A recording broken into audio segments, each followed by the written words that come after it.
Letošnja konferenca je že 5. po vrsti, kar nas še posebej veseli. Slovenija oziroma Ljubljana je ratala neko tako stičišče,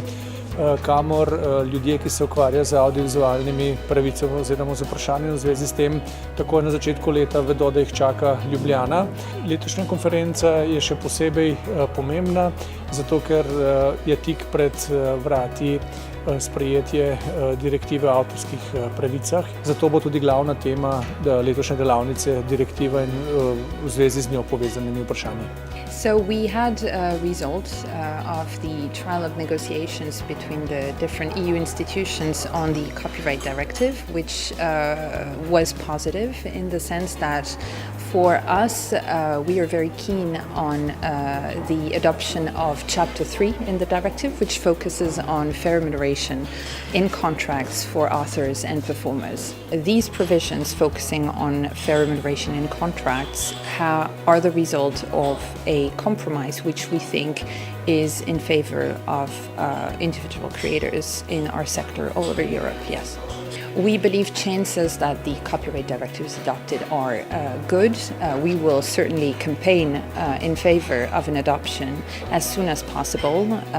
and before, of course, the European elections coming up. So from our perspective at FSE, we think that the wording of the directive is positive. There are some very good things for authors' organisations in Europe that will allow them to engage in collective bargaining with the producers and broadcasters, and the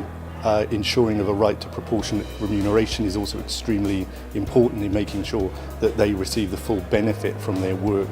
going forward as it is exploited in the marketplace. So there are a variety of different challenges.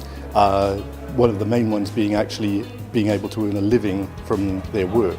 and that's one of the things that we hope that the directive will begin to change, because it actually gives them a right to say that we deserve to be paid more money, and actually a mechanism for engaging with the producers and broadcasters to get more money, to actually get an audit of the account to find out how much money the work has made, and then to say this is not enough, it's not what I bargained for initially, and then for getting more money out of the producers and broadcasters. Na neki način smisao tih direktiva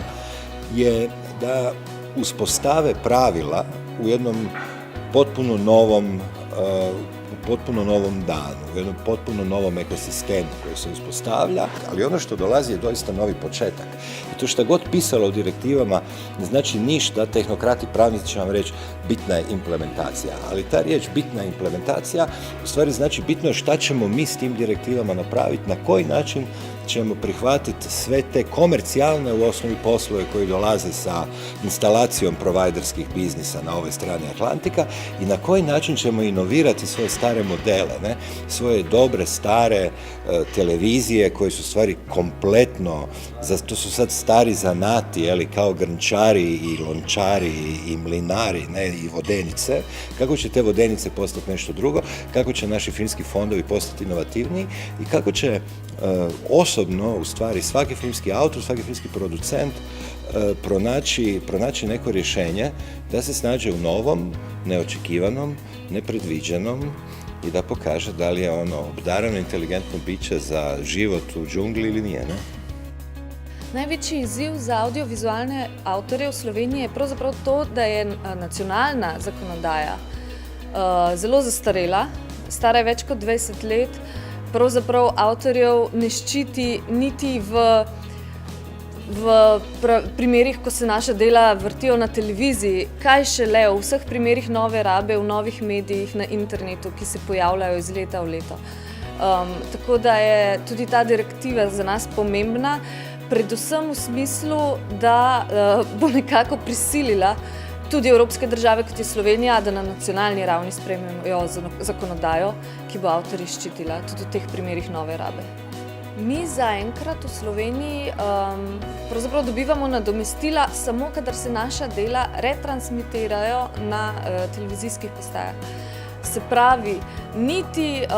na področju privatnega reproduciranja, kar sicer imamo v zakonu, vendar se ne izvaja,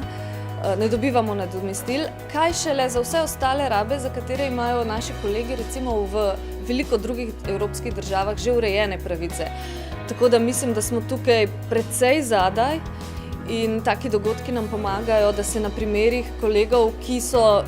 precej let pred nami, pravzaprav kar se tega tiče, nekaj naučimo.